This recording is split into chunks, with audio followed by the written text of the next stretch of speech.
Uma semana depois do enterro, o vigia noturno me acordou às 3 da manhã.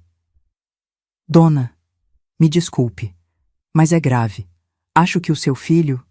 A voz dele tremia. Venha rápido, não posso dizer isso por telefone. Quando cheguei ao depósito dos fundos, o frio me subiu pela espinha, porque o que encontrei lá... O telefone tocou no meio da escuridão. 3 da madrugada. Aquele horário em que nada de bom pode acontecer. Eu ainda dormia do lado esquerdo da cama. O direito continuava vazio. 7 dias fazia aquele espaço sem o corpo quente de Alberto. 7 dias desde que o enterramos no cemitério da Consolação, debaixo daquele ipê amarelo que ele tanto gostava. A voz de Estevão soava diferente. Ele era o vigia noturno do armazém de tecidos, o mesmo que Alberto havia contratado há 15 anos. Nunca o tinha ouvido assim, nervoso, quase assustado. Dona Clara, me desculpe por acordá-la a esta hora. O que foi, Estevão? Houve um assalto? É pior que isso, dona. Preciso que a senhora venha. Agora. Por favor, não posso dizer isso por telefone. O coração disparou. Vesti-me como pude. Um suéter sobre a camisola, os sapatos sem meias. As mãos tremiam enquanto eu procurava as chaves do carro. A casa estava em silêncio. Rodrigo e Vanessa dormiam no quarto de hóspedes, ou pelo menos era o que eu achava. O caminho até o armazém pareceu eterno. As ruas dos jardins estavam desertas, apenas alguns cachorros de rua e um bêbado apoiado num poste. O frio de novembro entrava nos meus ossos. Quando cheguei, Estevão me esperava na porta dos fundos. Seu rosto moreno estava pálido sob a luz amarelada do poste. Dona, o que vou lhe mostrar? A senhora tem que ver com seus próprios olhos. Ele me levou pelo corredor que conduzia ao depósito principal. Aquele lugar cheirava a minha vida inteira. A tecidos importados, ao cedro das prateleiras antigas, aos anos de esforço que Alberto e eu havíamos investido ali. 40 anos construindo aquele negócio do zero. Mas naquela madrugada, algo estava terrivelmente errado. As prateleiras estavam semi-vazias. Onde está a mercadoria? Sussurrei, sentindo o chão se mover sob meus pés. Estevão ligou o monitor do pequeno escritório. Mostrou-me os vídeos de segurança das últimas 2 semanas. E lá estava ele. Meu filho, Rodrigo. Entrando às 11 da noite com 3 homens que não reconheci. Carregando rolos completos de seda italiana, as rendas francesas que Alberto havia trazido pessoalmente de Lyon, os tecidos bordados à mão que valiam mais de 15.000 ARS o rolo. Ele tem feito isso há 14 dias, dona. 3 vezes por semana. Sempre quando a senhora está dormindo. A imagem era nítida. Meu filho coordenando, dirigindo, vendendo o legado de seu pai como se fosse lixo. Estevão pegou uma pasta. Notas fiscais falsas. Recibos adulterados. Contatos com revendedores da 25 de março. Já vendeu mercadoria por 80.000 ARS, dona Clara. E tem mais. Ele me mostrou documentos que encontrou na mesa de Rodrigo. Reuniões agendadas com 3 imobiliárias diferentes. Avaliações do prédio completo. Plantas marcadas com divisões para venda por lotes. Mas o pior estava na última página. Uma procuração. No meu nome. Com a minha assinatura. Uma assinatura que eu jamais havia feito. Ele tentou falsificar sua assinatura, dona, para ter o controle legal de tudo. As pernas deixaram de me sustentar. Sentei-me na cadeira velha onde Alberto costumava revisar inventários, aquela que ele mesmo havia estofado com retalhos de veludo verde. Meu filho, meu único filho, o menino que carreguei 9 meses, a quem amamentei, por quem Alberto e eu trabalhamos 12 horas por dia para dar uma vida melhor que a nossa. Aquele mesmo filho estava desmantelando pedaço por pedaço tudo o que seu pai havia construído. E tinham-se passado apenas 7 dias desde o funeral. 7 dias desde que o vi chorar ao lado do caixão. 7 dias desde que jurou em frente ao túmulo de Alberto que cuidaria de mim. Tem mais uma coisa, dona. Estevão pegou seu celular. Mostrou-me capturas de tela de conversas de WhatsApp. Não perguntei como ele as havia conseguido, apenas as colocou na minha frente. Eram mensagens entre Rodrigo e Vanessa. Quase lá, amor. Em mais 2 semanas, liquidamos tudo. E sua mãe? Deixa comigo. Já tenho o psicólogo no esquema. A gente declara ela como senil e pronto. Com a tutela em nossas mãos, vendemos tudo e vamos para Fernando de Noronha como planejamos. E se ela perceber? Não vai perceber. Está velha e deprimida. Nem revisa os papéis que eu coloco na frente dela para assinar. Cada palavra era uma punhalada. Fechei os olhos. Respirei fundo. O cheiro de café fresquinho que Alberto preparava toda manhã naquele escritório ainda permanecia, como um fantasma. "O que a senhora quer que eu faça?" perguntou Estevão com a voz embargada. "Posso chamar a polícia agora mesmo." Olhei para ele.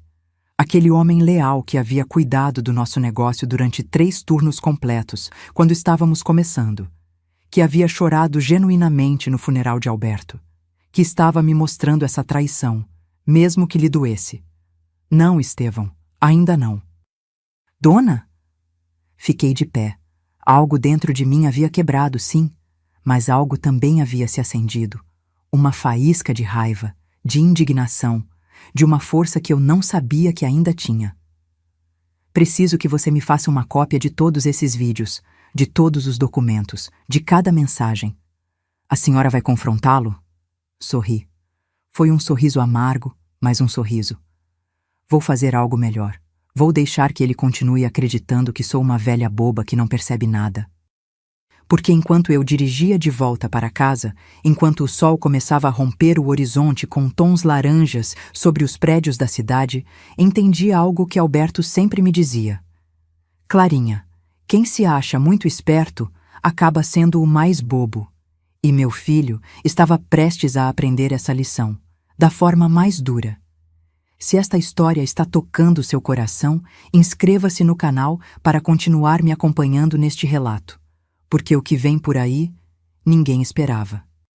Deixem-me levá-los uma semana atrás, ao dia em que meu mundo se partiu em 2. Alberto morreu numa terça-feira, às 6 da manhã, em nossa cama, segurando minha mão. Seu coração simplesmente se cansou de bater. 72 anos de vida, 45 ao meu lado. O velório foi na funerária do Araçá, aquela que tem os vitrais coloridos e cheira a flores brancas e tristeza contida. Vieram mais de 200 pessoas. Clientes antigos, fornecedores, vizinhos do bairro, trabalhadores do armazém. Todos, menos meu filho, chegaram com o coração na mão. Eu estava sentada na primeira fila com o vestido preto que Alberto me deu em nosso 40º aniversário. As mãos entrelaçadas no colo. Os olhos secos porque eu já não tinha mais lágrimas. Rodrigo chegou atrasado. 2 horas atrasado. Com Vanessa pendurada em seu braço como se fosse um tapete persa que precisava exibir. Ela usava um vestido preto justo, saltos vermelhos. Vermelhos, num funeral, e óculos escuros que não tirou em nenhum momento. O cabelo loiro platinado preso num coque perfeito. As unhas impecáveis. A maquiagem intacta. Não derramou uma única lágrima. Mas eu notei algo mais. Enquanto as pessoas se aproximavam para me dar os pêsames, enquanto Dona Rita me abraçava chorando, porque Alberto lhe tinha vendido tecidos fiado durante anos, quando ela não podia pagar, enquanto seu Tomás apertava meu ombro sem palavras porque éramos sócios há 20 anos. Vanessa caminhava pela sala, pegando o celular, tirando fotos. No início, pensei que ela estava documentando o funeral. Algo normal, supus. Os jovens fotografam tudo hoje em dia. Mas não fotografava as pessoas. Fotografava os quadros coloniais que pendiam nas paredes da nossa casa, porque o velório de corpo presente foi lá, como manda a tradição. O espelho antigo com moldura de mogno que Alberto herdou de sua avó. A louça de porcelana chinesa na vitrine. O relicário de prata com fotos dos meus pais. Zoom. Clique. Zoom. Clique. Como se estivesse fazendo um inventário. Eu a vi se agachar ao lado da mesinha onde estavam as joias que eu havia tirado para ficar mais confortável. Meu rosário de ouro. Os brincos de pérolas. O anel de noivado que Alberto desenhou especialmente para mim. Seus dedos roçaram o anel. Vanessa, você precisa de algo? Perguntei da minha cadeira. Ela deu um pulo como um gato surpreso. Ai, sogrinha, não. Só estava admirando como é lindo. Alberto tinha muito bom gosto. Sogrinha. Essa palavra que ela usava como uma faca envolta em mel. Rodrigo nem sequer se aproximou de mim durante a primeira hora. Estava no canto, grudado no celular, digitando furiosamente. Quando finalmente veio, deu-me um abraço rápido, mecânico. Sinto muito, mãe. O trânsito estava horrível. Cheirava a cerveja. Às 11 da manhã, no funeral do pai, meu filho cheirava a cerveja. Você está bem, meu filho? Sussurrei. Sim, sim. É que é muito forte, sabe? Precisava de algo para me acalmar. Mentira. Alberto esteve doente por 6 meses. 6 meses de quimioterapias, de médicos, de noites no hospital. Rodrigo veio visitá-lo 3 vezes. 3 vezes em 6 meses. E cada visita durava menos de 20 minutos. Sempre tinha algo urgente para resolver. Durante o terço, quando o padre Gonçalo começou a rezar, notei que Rodrigo e Vanessa trocavam olhares. Ela lhe mostrava algo no celular. Ele assentia, sorriam, no funeral.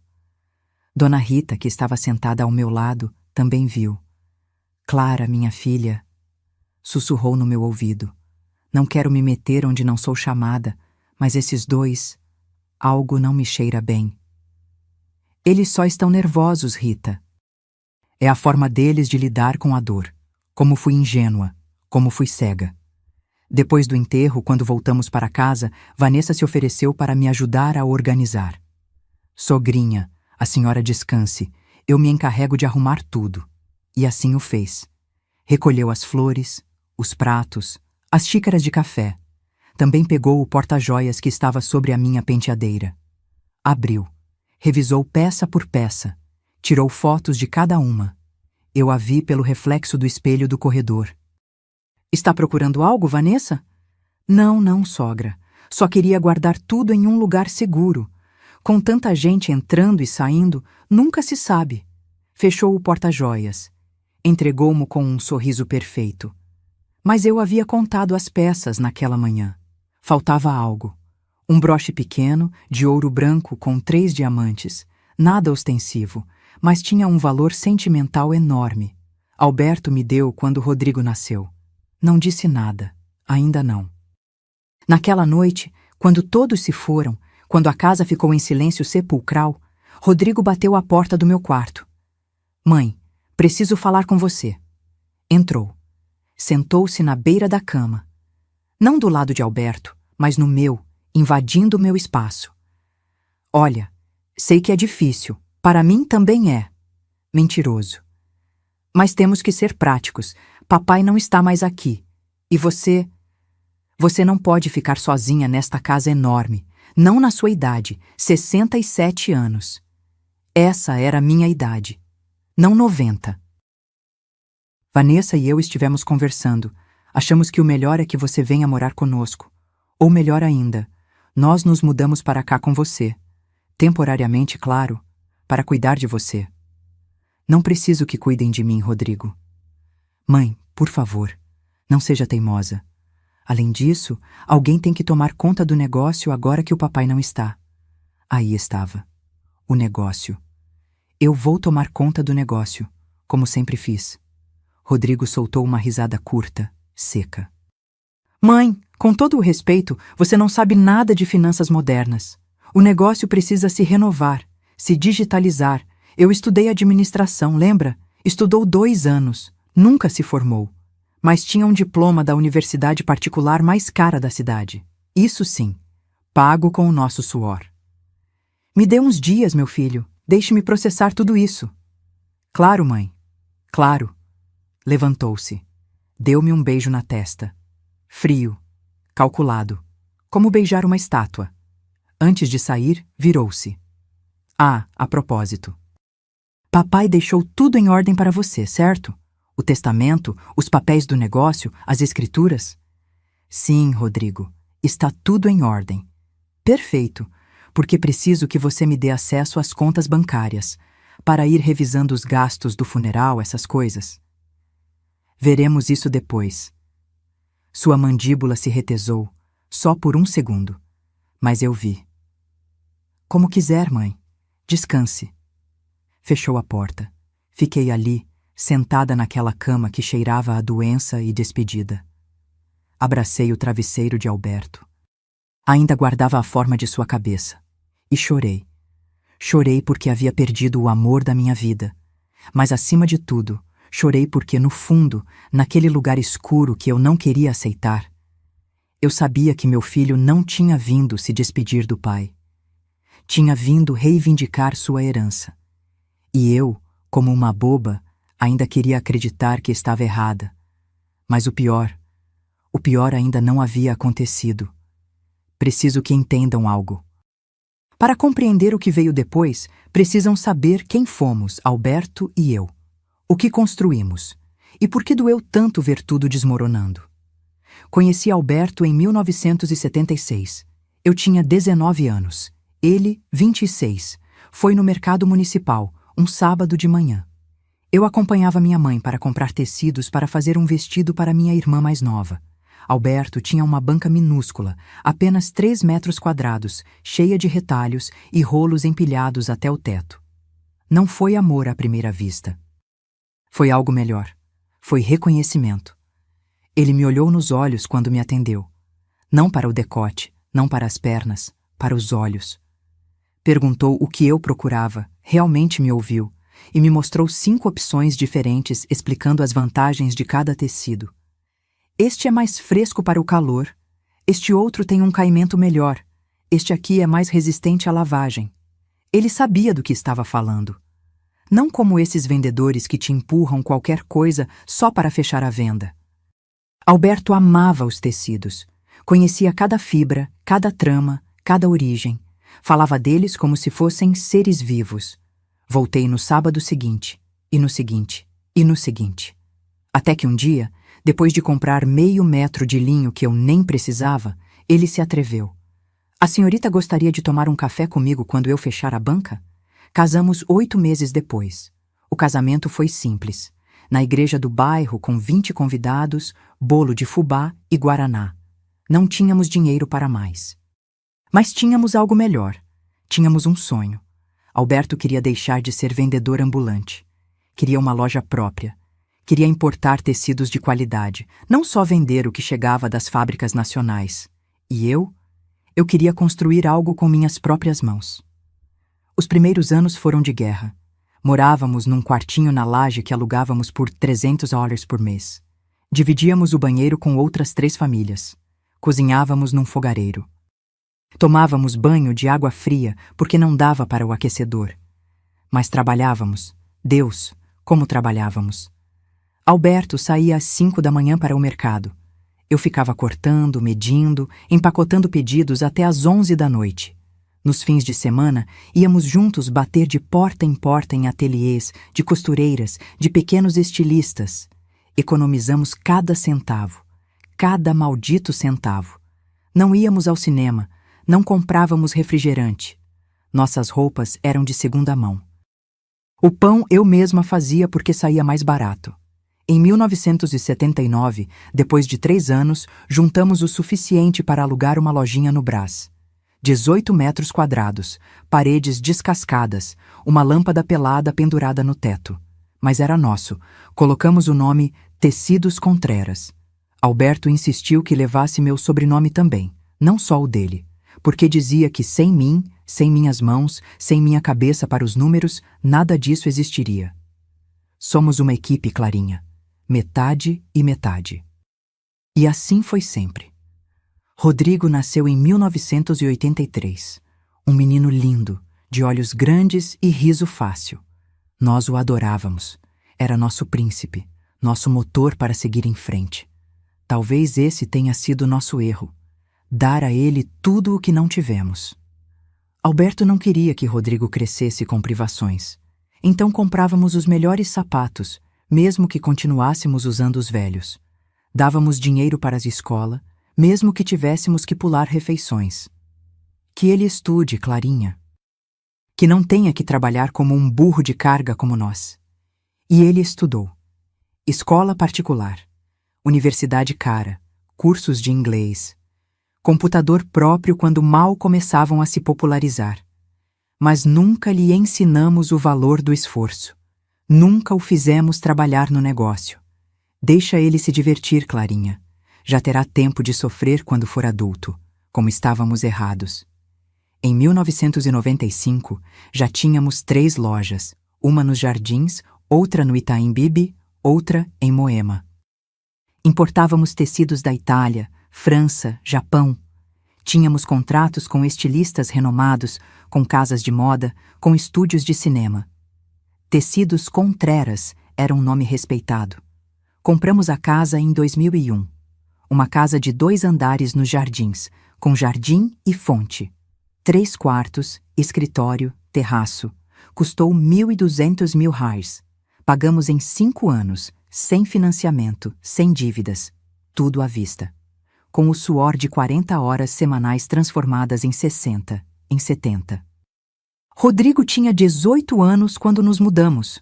Já estava na universidade. Estudava administração de empresas. Alberto estava tão orgulhoso. Ele vai modernizar o negócio, Clarinha. Vai levá-lo ao próximo nível. Mas Rodrigo nunca demonstrou interesse real. Vinha ao armazém uma vez por mês, por obrigação. Ficava 1 hora, checava o celular a cada 5 minutos e ia embora com qualquer desculpa. É que tenho prova, pai. É que combinei com uns amigos do projeto. É que estou com dor de cabeça. Alberto o justificava sempre. Deixa ele, Clarinha. É jovem, já vai amadurecer. Mas ele não amadureceu. Formou-se aos 24 anos. Não exerceu um dia sequer.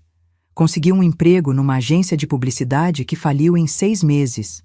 Depois numa startup que nunca decolou. Depois numa academia como gerente, de onde foi demitido por chegar tarde. Sempre tinha desculpas. Sempre precisava de um pequeno empréstimo para sair do aperto. $1.500 aqui. R$4.000 ali. 10. 000 para um investimento seguro, que nunca deu frutos. Alberto lhe dava o dinheiro, sempre. É nosso filho, Clarinha. Não podemos deixá-lo na rua. Eu comecei a impor limites, a dizer não, a exigir que ele trabalhasse no negócio se quisesse dinheiro.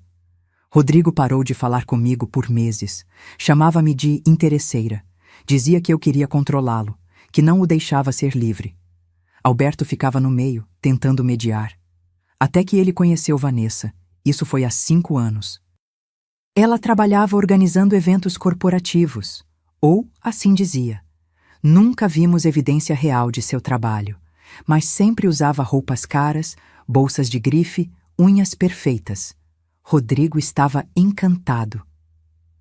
É a mulher da minha vida, mãe. Vou fazê-la feliz. Casaram-se 3 meses depois de se conhecerem. Um casamento ostensivo que não podiam pagar. Alberto e eu demos R$30.000. Vanessa fez as exigências. Um salão no Morumbi, jantar com lagosta, open bar premium, lua de mel em Fernando de Noronha. Eu tentei falar com Rodrigo. Meu filho, isso é muito dinheiro. Vocês não preferem algo mais íntimo e economizar para o futuro? Vanessa me ouviu. Ah, sogra, é que a senhora é de outra geração. Agora os casamentos são um investimento social. Networking, sabe? Networking, num casamento. Eu devia ter visto ali. Devia ter visto como ela me olhava. Como se eu fosse um obstáculo. Uma velha antiquada que não entendia o mundo moderno. Alberto, meu Alberto nobre e bom, queria acreditar no melhor de todos. Dê um tempo, Clarinha. Ela está nervosa com o casamento. Vai ver que ela se acalma. Mas ela não se acalmou. Piorou. E agora, sentada naquele depósito às 3 da manhã, vendo os vídeos do meu filho roubando o legado de seu pai, entendi algo terrível. Rodrigo nunca quis o negócio. Nunca quis honrar nossa memória. Só queria o dinheiro. E Vanessa? Vanessa só queria Rodrigo pelo que podia tirar dele. 2 parasitas disfarçados de família. E o pior de tudo era que Alberto morreu sem saber a verdade. 2 dias depois do funeral, Rodrigo bateu à minha porta com 3 malas. Mãe, já falamos sobre isso. Vanessa e eu vamos ficar com você por um tempo. Não tínhamos falado nada. Ele havia imposto.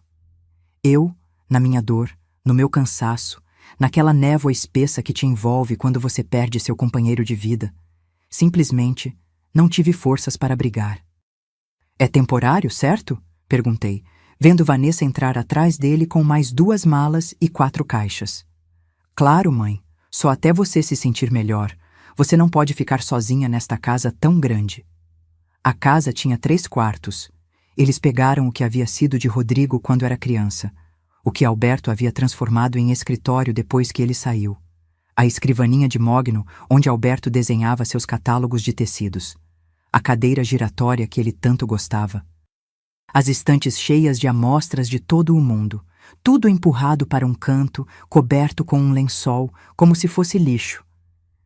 Precisávamos de espaço para nossas coisas, sogrinha, disse Vanessa com aquele sorriso que nunca chegava aos olhos. Espero que não se importe. Sim, eu me importava, mas não disse nada. Ainda não. A primeira mudança foi sutil. Vanessa reorganizou a cozinha. É que, sogra, desculpe dizer, mas a senhora tem tudo muito desorganizado. Olhe, os pratos ficam melhor aqui, as panelas ali. É mais funcional, vê? Aquela cozinha havia sido organizada por mim durante 20 anos. Eu sabia exatamente onde estava cada coisa. Podia cozinhar de olhos fechados. Agora não encontrava nem as colheres. Ah, sogrinha, está ficando esquecida. As colheres sempre estiveram nessa gaveta. Mentira, nunca estiveram ali. Mas ela dizia com tanta segurança que me fazia duvidar de mim mesma. Depois vieram as amigas. Vanessa as convidava às terças e quintas à tarde. 5, 6 mulheres barulhentas que tomavam conta da sala. Gritavam, riam, fumavam no jardim, mesmo depois de eu pedir que não o fizessem. É minha casa também enquanto eu morar aqui, sogra. Tenho direito de convidar minhas amigas. Essa palavra. Direito. Como se morar sob meu teto lhe desse direitos automáticos sobre meu espaço, minha paz, minha vida. Uma tarde, desci para pegar um copo d'água. Eram 4 horas. Ouvi-as falando na sala. E quando vocês vão dar o fora daqui? Perguntou uma delas, a de cabelo preto e tatuagem no ombro. Assim que der, respondeu Vanessa. Esta casa é bonita, mas é muito velha. Cheira a idoso, sabe? Precisa de uma reforma completa. Risadas. E a sogra, o que diz? A sogra está nas nuvens. Coitadinha, já está muito velha. Outro dia pedi para ela assinar uns papéis do mercado e ela nem leu, só assinou. Está ficando senil, eu acho. Mais risadas. Fiquei paralisada no corredor, com o copo vazio na mão. Papéis do mercado? Eu nunca assinei nada. Voltei para o meu quarto. Fechei a porta. Sentei-me na cama, respirando devagar, tentando controlar a raiva que subia pela minha garganta como bile. Naquela noite, Rodrigo entrou na cozinha enquanto eu preparava uma canja de galinha. A que Alberto gostava, com legumes picadinhos e um toque de coentro. Mãe, temos que falar do negócio. O que tem o negócio? Pois precisa de administração. Revisei os livros contábeis e estão desatualizados. Você faz tudo à mão. Precisamos digitalizar, modernizar. Pousei a colher sobre a mesa. Rodrigo, eu cuido desses livros há 30 anos. Nunca houve um erro. Mas, mãe, não é assim que se fazem as coisas agora. Precisamos de um sistema, uma plataforma digital, redes sociais. Eu posso cuidar disso. Você? Quando você trabalhou no negócio? Seu rosto se endureceu. Eu estudei administração, mãe. Sei do que estou falando. Você estudou. Não se formou. Isso é golpe baixo. É a verdade. Ele se levantou da cadeira bruscamente. A madeira arranhou o piso com um som horrível. Sabe de uma coisa, mãe? Você sempre foi assim. Nunca confia em mim. Nunca acha que posso fazer nada direito. Papai tinha razão quando dizia que você era muito controladora. Essa mentira. Alberto nunca disse isso. Jamais. Seu pai e eu éramos sócios iguais, Rodrigo. Ele respeitava meu trabalho. Claro, claro. O que você disser. Saiu da cozinha batendo a porta. A canja queimou. Nem sequer provei. No dia seguinte, encontrei Vanessa no meu quarto. Estava em frente à minha penteadeira, com o porta-joias de madeira que Alberto me deu em nosso 30º aniversário aberto. O que você está fazendo? Ela se assustou. Fechou o porta-joias rapidamente. Ai, sogrinha, que susto! É que eu estava passando e vi a porta aberta. Estava admirando suas joias. São lindas, antiguinhas, mas lindas.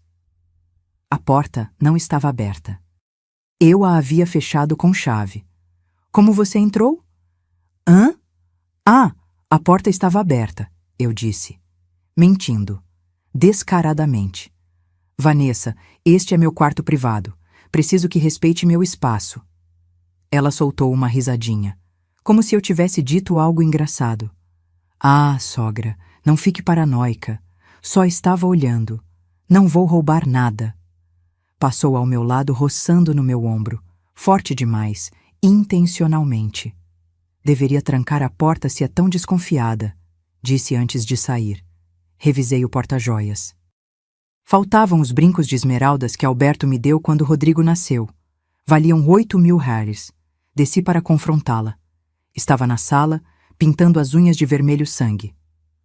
Vanessa, meus brincos de esmeraldas, você os viu? Que brincos? Os que estavam no meu porta-joias. Ah, sogra, eu não sei do que está falando. Eu não toquei em nada. Você estava mexendo no porta-joias há 10 minutos. Só estava olhando, já disse. Além disso, tem certeza de que os tinha aí? Talvez tenha guardado em outro lugar e já não se lembra. Rodrigo apareceu da cozinha. O que está acontecendo? Sua mãe está dizendo que sumiram uns brincos. Está me acusando de tê-los roubado. Eu não disse isso, esclareci, sentindo a voz tremer. Mas insinuou, disse Vanessa, fazendo-se de ofendida. Rodrigo, diga à sua mãe que eu não sou nenhuma ladra. Rodrigo olhou para mim. Para mim, sua mãe, como se eu fosse a problemática. Mãe, você está paranoica. Vanessa não roubaria nada de você. Provavelmente você guardou os brincos em outro lugar e não se lembra. Rodrigo, eu sei perfeitamente onde... Já chega, mãe! Ele explodiu. Chega! Desde que o papai morreu você está insuportável. Tudo te incomoda. Tudo você acha ruim. Estamos aqui para te ajudar e você só torna a nossa vida impossível. Senti como se tivesse levado um tapa. Eu não pedi que viessem. Claro que pediu.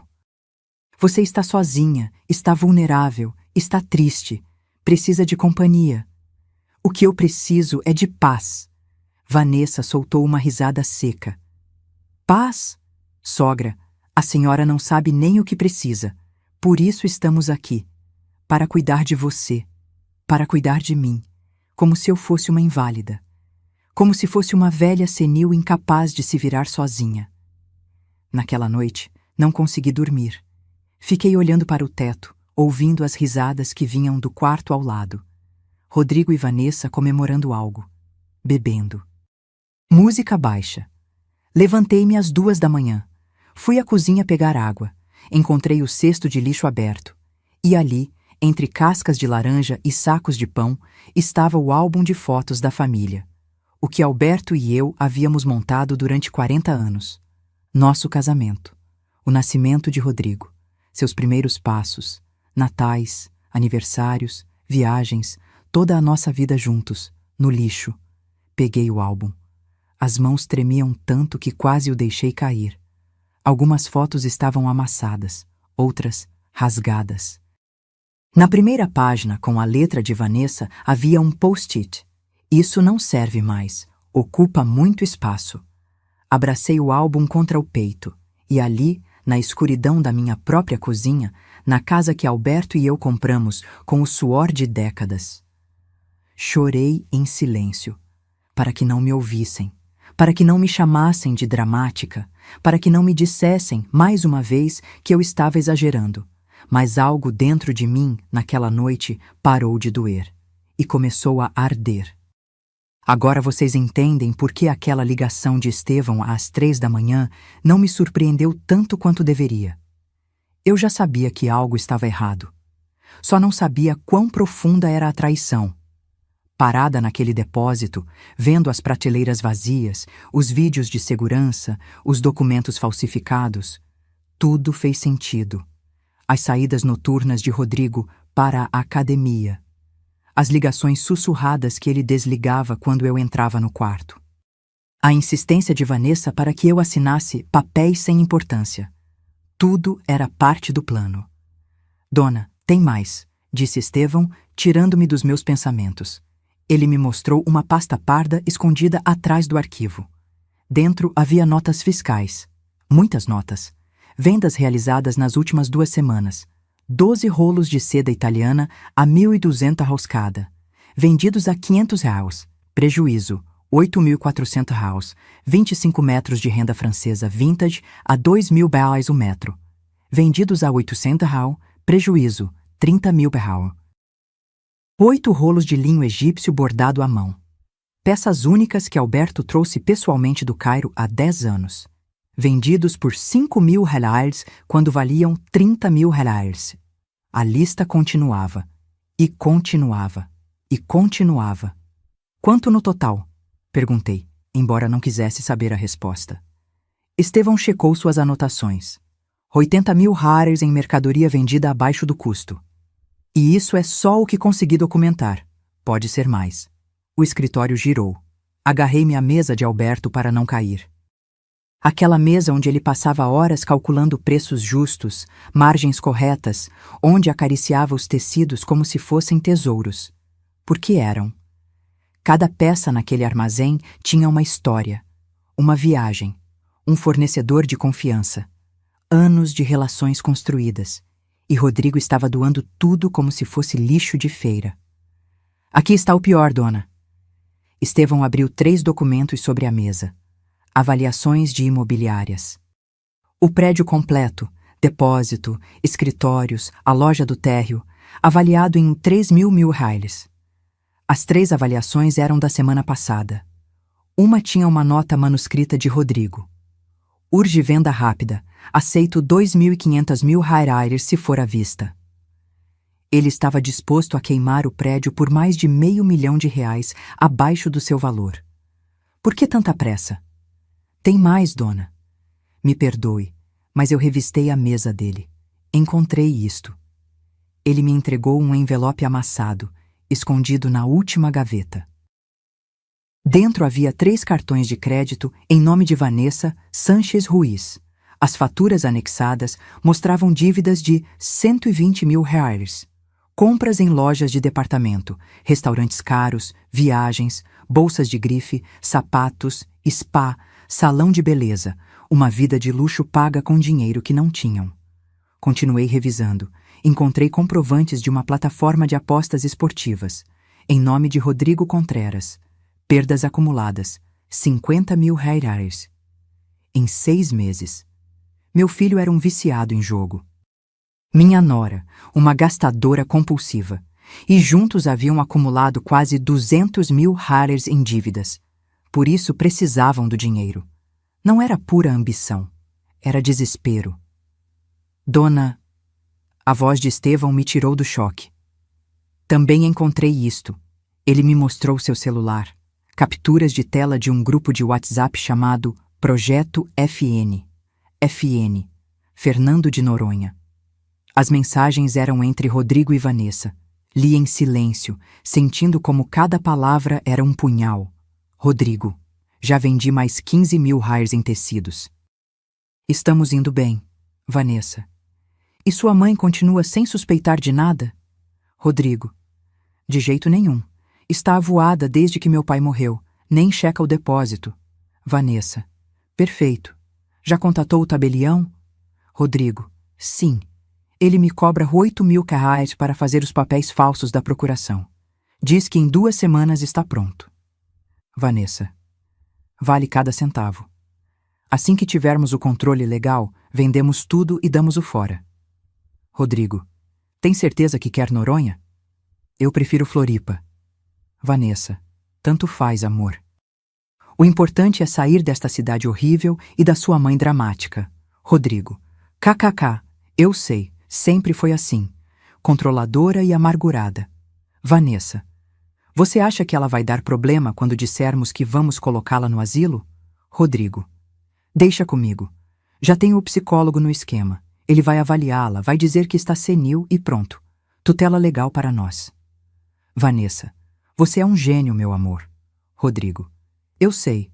Meu pai sempre foi muito mole com ela. Por isso nunca crescemos como empresa. Vanessa. Não importa mais. Em 2 meses estamos na praia com 5 milhões de reais na conta. Rodrigo. E minha mãe num asilo bonito. Também não somos pessoas ruins. Vanessa. Claro que não, bebê. Só estamos sendo práticos. O celular escorregou das minhas mãos. Estevão o pegou antes que caísse no chão. Como você conseguiu isso? Sussurrei. O filho do meu compadre trabalha na academia onde o seu Rodrigo vai. Uma vez ele o viu deixar o celular desbloqueado no vestiário. Tirou fotos rápido. Me mandou porque sabia que algo estranho estava acontecendo. Respirei fundo. 1 vez, 2 vezes, 3. Eu não ia desmaiar. Eu não ia chorar. Não desta vez. Estevão, preciso que me faça um favor. O que a senhora precisar, dona? Copie tudo isso. Vídeos, documentos, mensagens, tudo.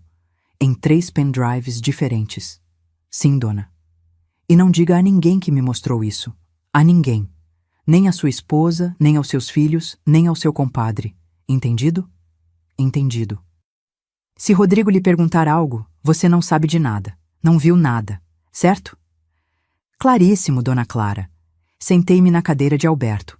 Passei os dedos pelas marcas que suas mãos haviam deixado nos braços de madeira. 40 anos de uso. 40 anos de trabalho honesto, e agora seu filho cuspia sobre esse legado. Mas algo havia mudado dentro de mim. Desde que encontrei o álbum de família no lixo, algo havia quebrado. Não a dor, o medo. Eu não tinha mais medo, eu tinha raiva, fria, calculada, letal. Dona, a senhora vai denunciá-lo? Olhei para Estevão. Aquele homem leal que havia protegido nosso negócio por 15 anos, que chorou no funeral de Alberto porque gostava dele de verdade. Ainda não, respondi. Primeiro vou deixar que ele continue acreditando que sou uma velha boba. Dona, sorri. Foi um sorriso que eu mesma não reconheci. Rodrigo vai aprender algo que seu pai nunca pôde lhe ensinar. O quê? Que a mulher mais perigosa é aquela que você subestima. Saí do depósito quando o céu começava a se tingir de laranja, o sol nascente sobre os prédios da cidade. Alberto amava esse momento do dia. É o mundo te dando outra chance, Clarinha. Ele dizia. Outra chance. Sim, mas desta vez a chance não era para perdoar. Era para fazer justiça. E meu filho não tinha ideia do que estava por vir. 3 dias depois de descobrir a verdade, Vanessa organizou um jantar de família. Sogrinha, convidei alguns parentes. Nada formal, só uma reunião para levantar seu ânimo. Ela não me perguntou se eu queria. Ela me informou, como se informa a uma criança pequena que ela vai ao dentista. Quem você convidou? Perguntei, tentando manter a voz neutra. Ah, pois a tia Berta, os filhos dela, o seu Tomás e a esposa, os Ramires do lado. Sabe, gente próxima. Gente próxima. Testemunhas, isso sim. Eu soube naquele momento. Isso não era um jantar. Era uma emboscada. Passei aqueles 3 dias atuando. Fingindo que não sabia de nada. Deixando que Vanessa reorganizasse minha casa, que Rodrigo saísse para a academia às 10 da noite, que ambos falassem comigo como se eu fosse uma idosa desorientada. Sogra, já tomou suas vitaminas? Mãe, lembrou de desligar o fogão? Sogrinha, melhor eu dirigir. A senhora já não enxerga bem à noite. Cada frase era uma gota de veneno, mas eu sorria, assentia, deixava que acreditassem que estavam ganhando. Enquanto isso, contatei minha sobrinha Bruna, a filha mais nova da minha irmã Berta, advogada, 38 anos, brilhante, com um escritório próprio especializado em direito de família e sucessões. Liguei para ela de um telefone público. Sim, eles ainda existem. Na esquina da farmácia, onde Rodrigo nunca me veria. Tia Clara, você está bem? Quase não atende o celular. Preciso te ver. A sós. É urgente. Nos encontramos numa cafeteria no centro, longe dos jardins. Mostrei a ela as cópias que Estevão havia me dado. Os vídeos. Os documentos. As mensagens de WhatsApp. Bruna empalideceu enquanto revisava tudo. Tia, isso é fraude, falsificação de documentos, apropriação indébita. Rodrigo pode ir para a cadeia. Eu sei. Quer que eu apresente uma queixa?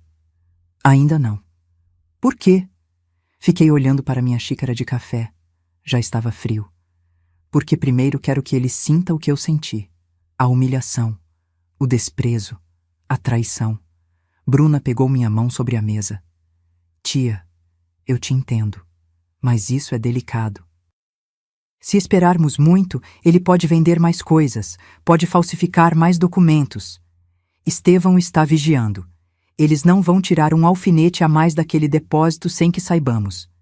E a procuração falsa? Aí é que você entra. Preciso que contate o tabelião verdadeiro.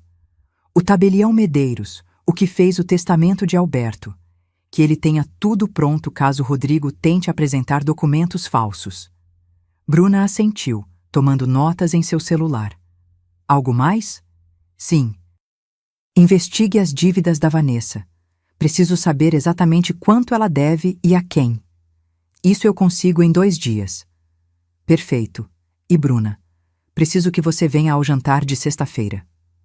O jantar de família? Sim, apenas esteja lá. Observe, não diga nada ainda. Tia, o que você está planejando?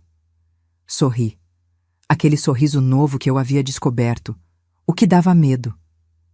Justiça, minha filha. Apenas justiça. A sexta-feira chegou rápido demais. Vanessa decorou a casa como se fosse dela. Flores na mesa, velas aromáticas, música de fundo. Havia encomendado comida de um restaurante caro. Com o meu dinheiro, é claro. Os convidados chegaram às 7. Tia Berta, minha irmã mais velha, com seu marido Jacinto, Bruna e seu irmão Gui, seu Tomás e sua esposa Elisa, os sócios leais de Alberto, os Ramires, nossos vizinhos há 30 anos, 10 pessoas no total. Todos me abraçaram com genuína preocupação. Clara, como você tem estado? Estamos te achando mais magra. Está comendo bem? Se precisar de qualquer coisa, estamos aqui. Amor real. De gente que me conhecia de verdade. Que irônico que meu próprio filho não sentisse nem uma fração desse carinho. O jantar começou normal. Era um pequeno churrasco, com arroz, farofa e vinagrete. Conversas sobre o clima, sobre o trânsito, sobre as festas de fim de ano que se aproximavam. Rodrigo estava especialmente amável, atento. Servia água, oferecia pão, perguntava se alguém precisava de algo. O filho perfeito. Vanessa, por sua vez, fazia o papel de nora devota, preocupada, carinhosa, sempre cuidando de mim. Sogrinha, quer mais carne? Deixa eu te servir. Cuidado com o prato quente, sogra. Não vá se queimar. Teatro barato. Mas todos compravam a encenação, até que chegou a sobremesa, pudim de leite condensado, o favorito de Alberto. Vanessa o serviu cerimoniosamente. E então, enquanto todos comiam, ela soltou a bomba.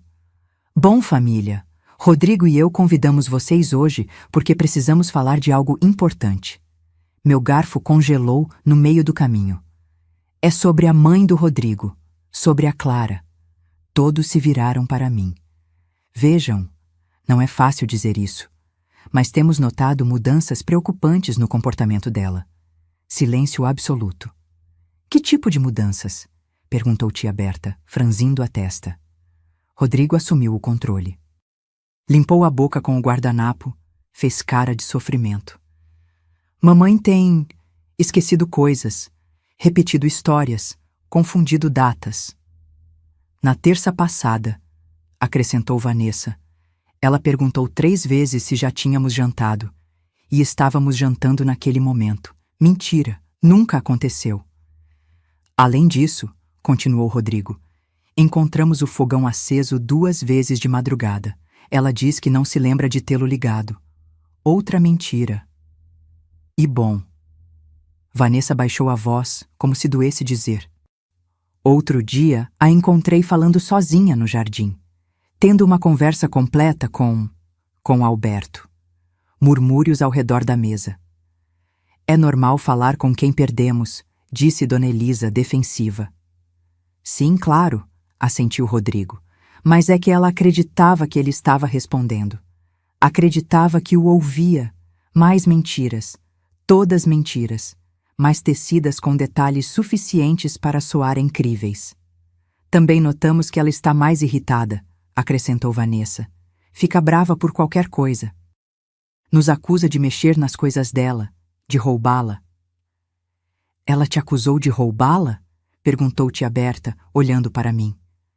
Abri a boca para responder, mas Rodrigo me interrompeu. Mãe, ninguém está te julgando. É normal na sua idade. O cérebro se cansa. Na minha idade. 67 anos. Como se eu fosse uma ruína. Por isso, continuou Vanessa, estivemos pesquisando opções de cuidado profissional. Opções de cuidado? Repetiu seu Tomás, com voz dura. Residências especializadas, esclareceu Rodrigo. Lugares onde possam atendê-la 24 horas, com enfermeiras, médicos, terapeutas. Um asilo, eu disse finalmente. Minha voz soou clara, firme, lúcida demais para alguém supostamente senil. Não é um asilo, mãe, corrigiu Rodrigo, quase com impaciência. É uma residência de luxo, com jardins, atividades, gente da sua idade. Vocês querem me trancar. Não, queremos que você esteja segura. Querem se livrar de mim. Mãe, está vendo? Você fica paranoica. É exatamente disso que estamos falando. Vanessa pôs a mão sobre a de Rodrigo, num gesto de apoio conjugal perfeitamente ensaiado. Família, entendemos que é difícil de processar, mas nós moramos com ela. Vemos o que vocês não veem. E nos preocupamos. Muito. Na verdade, Rodrigo tirou uma pasta debaixo da cadeira. Já contatamos um especialista, o Dr. Meirelles, geriatra renomado. Ele passou a pasta para a tia Berta. Dentro havia um diagnóstico preliminar, deterioração cognitiva leve, recomendação, supervisão constante e possível institucionalização. Isso é uma avaliação comprada, disse Bruna de repente. Todos se viraram para ela. Perdão, o que você disse? Perguntou Rodrigo com a mandíbula tensa. Que esse médico jamais examinou minha tia. Ou examinou tia Clara. Fiquei em silêncio, deixando Bruna tecer a armadilha. Rodrigo, quando esse médico examinou sua mãe? Insistiu Bruna. Há uns dias, veio aqui em casa. Que dia exatamente? Não me lembro da data exata, Bruna. Não fiz um registro em cartório. Que conveniente. Você está me chamando de mentiroso? Estou perguntando, como advogada. Porque isto, ela apontou para o documento, tem todas as características de um diagnóstico fraudulento. Vanessa se levantou bruscamente. Olha, garota, não sei quem você pensa que é. Sou a sobrinha que sim se preocupa com minha tia sem querer roubá-la. Ninguém está roubando nada, gritou Rodrigo. O silêncio que se seguiu foi ensurdecedor. Seu Tomás se levantou lentamente da cadeira. Rodrigo, rapaz, eu conheço sua mãe há 20 anos. Trabalhei com seu pai desde que você mal andava. E vou te dizer uma coisa. Clara Contreras é a mulher mais lúcida que eu conheço. Mais lúcida que você e eu juntos. Seu Tomás, o senhor não mora com ela. Eu trabalho com ela. Todos os dias, e há 3 dias revisamos juntos o inventário completo do depósito. Cada número, cada peça, cada nota fiscal, sem errar uma única vez. Rodrigo empalideceu. Isso não prova nada. Prova que ela não está senil, interveio tia Berta. Clara, minha filha, o que você diz de tudo isso? 10 pares de olhos cravados em mim. Era o meu momento. Eu podia explodir, revelar tudo, destruí-los ali mesmo na frente de todos. Mas não, ainda não. Estou cansada, disse simplesmente. Acho que vou me retirar para o meu quarto. Mãe, aproveitem a sobremesa. Com licença. Levantei-me da mesa com toda a dignidade que consegui reunir. Caminhei em direção às escadas. Ouvi murmúrios atrás de mim. Bruna me defendendo. Seu Tomás questionando. Tia Berta exigindo explicações. E Vanessa com aquela voz adocicada e venenosa. Estão vendo? Ela fica assim, dramática. Nos faz passar vergonha na frente de todos. Cheguei ao meu quarto, fechei a porta. E só então, só ali, na privacidade da minha dor, eu me permiti chorar. Não de tristeza, de raiva, porque haviam me humilhado na minha própria casa, na frente da minha família, usando minha dor como arma, pintando-me como uma louca, como um fardo, como um estorvo do qual era preciso se livrar. Mas enquanto as lágrimas rolavam, enquanto eu abraçava o travesseiro que ainda cheirava a Alberto, fiz uma promessa. Esta humilhação seria a última, porque o jogo estava apenas começando, e eu sempre fui uma jogadora melhor do que Rodrigo imaginava. Parte 9. A grande confrontação. Justiça poética. A história continua diretamente. Na manhã seguinte, Bruna apareceu na minha porta às 8 da manhã. Bati no vidro do carro dela antes que ela descesse. Entrei rápido. Dirige, para longe daqui. Ela não perguntou nada. Arrancou. Rodrigo e Vanessa ainda dormiam, ou pelo menos parecia. Eu já não confiava em nada que acontecia dentro daquela casa. Fomos a um café em Pinheiros, um pequeno, escondido, onde ninguém nos conhecia. Bruna pediu 2 cafés expressos e um prato de pão de queijo que nenhuma de nós tocou. Tia, ontem à noite foi um pesadelo. Eu sei. Depois que você saiu, tentei confrontá-los com mais força. Rodrigo ficou agressivo. Vanessa começou a chorar, fazendo-se de vítima. Disse que só queriam o melhor para você. E os outros? O seu Tomás não acreditou numa palavra deles. Sua irmã Berta está confusa.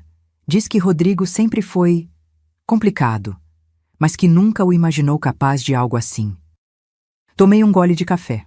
Amargo. Perfeito. Você investigou as dívidas da Vanessa? Bruna pegou seu tablet. Mostrou-me uma planilha. 3 cartões de crédito. Total, 120 mil reais. Taxa de juros média, 48% ao ano. Está há 6 meses sem pagar o mínimo. Já foi processada por 2 bancos. E o Rodrigo? A plataforma de apostas o colocou no Serasa. Ele deve 50 mil, mais os juros de mora. Já passa de 65 mil. Fiz os cálculos mentais. Quase 200 mil reais em dívidas. Por isso a urgência. Por isso o plano de vender tudo rápido. Tem mais, tia. Investiguei o Dr. Meirelles, o do diagnóstico falso. E? Foi expulso do Conselho de Medicina há 2 anos. Má conduta. Vendia atestados médicos falsos para a aposentadoria por invalidez. Rodrigo pagou 5 mil reais por aquele papel. 5 mil reais. Para me declarar demente. Para roubar minha liberdade, minha dignidade, minha vida. Tia, temos evidências suficientes para colocar o Rodrigo na cadeia. E a Vanessa também. Eu sei. Então, por que estamos esperando? Olhei pela janela do café. A cidade acordava. Pessoas indo para o trabalho, crianças a caminho da escola, vendedores preparando suas barracas. Vida normal. Algo que eu não tinha desde que Alberto morreu. Porque quero que eles caiam mais feio, Bruna. Quero que sintam o que eu senti. O medo, a impotência, a traição. Tia, preciso da sua ajuda. mas tem que ser nos meus termos. Bruna fechou o tablet. Olhou-me direto nos olhos. Do que você precisa? Durante a hora seguinte, traçamos o plano. Bruna contataria o tabelião Medeiros, o que fez o testamento de Alberto. Informaria a ele sobre a tentativa de falsificação. Prepararia documentos legais preventivos. Investigaria mais a fundo as finanças de Rodrigo e Vanessa. Cada dívida, cada credor, cada transação suspeita. Enquanto isso, eu faria algo que nunca havia feito: aprender a usar tecnologia. Preciso instalar câmeras na casa, eu disse a Bruna. Pequenas. Que não deem para ver. Na sala, na cozinha, no corredor. Tia, isso é fácil. Existem câmeras que parecem detectores de fumaça, relógios, tomadas. Consigo hoje mesmo. E como eu as controlo? Vou te ensinar. Você tem um celular, certo? Tirei meu telefone. Um modelo básico que Alberto me deu há 3 anos. Tia, você precisa de um melhor. Um com internet, com aplicativos. Não sei usar essas coisas. Vai aprender. E eu aprendi. Naquela mesma tarde, Bruna me levou para comprar um smartphone novo. Ensinou-me como baixar aplicativos, como me conectar ao Wi-Fi, como checar as câmeras em tempo real. Eu me sentia desajeitada. Meus dedos não obedeciam. Eu errava o tempo todo. Devagar, tia. Ninguém nasce sabendo. Praticamos por 3 horas em seu escritório. No final, eu já podia ver as câmeras pelo meu celular. 4 câmeras estrategicamente posicionadas. Uma na sala, escondida num quadro. Uma na cozinha, dentro de um relógio de parede. Uma no corredor que dava para os quartos, camuflada num detector de fumaça. Uma no escritório de Alberto, dentro de uma luminária. Elas gravam automaticamente quando detectam movimento, explicou Bruna. Tudo fica salvo na nuvem. Mesmo que destruam as câmeras, as gravações estão seguras. E eles não podem apagá-las? Não. Só você tem acesso com sua senha. Perfeito. Naquela noite voltei para casa às 7. Rodrigo estava na sala vendo televisão. Onde você estava, mãe? Vanessa preparou comida. Fui ao médico. Ao médico? Que médico? Um check-up. Sabe, coisas da idade. Eu disse isso com aquela voz de idosa frágil que eles esperavam ouvir. Funcionou. Rodrigo voltou sua atenção para a televisão. Que bom que está se cuidando. Deveria ir mais vezes. Sim, meu filho. Você tem razão. Subi para o meu quarto. Tranquei a porta. Abri o aplicativo no meu celular novo. As 4 câmeras estavam ativas. Eu podia ver a sala onde Rodrigo continuava vendo televisão. A cozinha, onde Vanessa preparava algo que cheirava a queimado. O corredor, vazio.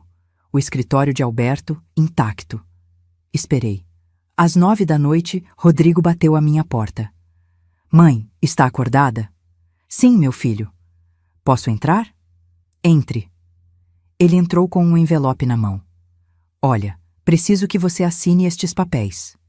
Que papéis? São do plano de saúde, para atualizar sua apólice. Nada importante. Peguei o envelope. Abri devagar, como se minhas mãos tremessem pela idade. Dentro havia 3 documentos. Nenhum era do plano de saúde. Eram procurações, para dar a ele controle total sobre minhas contas bancárias, minhas propriedades, minhas decisões médicas. Rodrigo, isto não é do plano de saúde. Claro que é, mãe, olhe bem. Diz procuração pública. Ah, mãe, é a mesma coisa. É parte do trâmite do plano. Mentira atrás de mentira, atrás de mentira. Preciso ler com calma. Para quê? É só linguagem jurídica chata. Só assina aqui, aqui e aqui. Não vou assinar nada sem ler. Seu rosto se endureceu. Mãe, não comece com sua teimosia. Não é teimosia, é prudência. Olha, se você não confia em mim, diga de uma vez. Eu não disse isso. Mas pensa, sempre pensou. Eu nunca fui suficiente para você. Lá vinha a chantagem emocional. Rodrigo, você é meu filho. Eu te amo, mas não vou assinar papéis que não entendo. São do plano de saúde? Então posso lê-los amanhã com calma e assino depois de amanhã. Eu preciso deles hoje. O prazo vence amanhã. Então vai vencer. Ele ficou parado ali, respirando forte, com os punhos cerrados. Por um momento, temi que ele me batesse, mas ele se controlou. Sabe de uma coisa, mãe? Faça o que quiser. Você sempre faz o que quer de qualquer maneira. Saiu batendo a porta.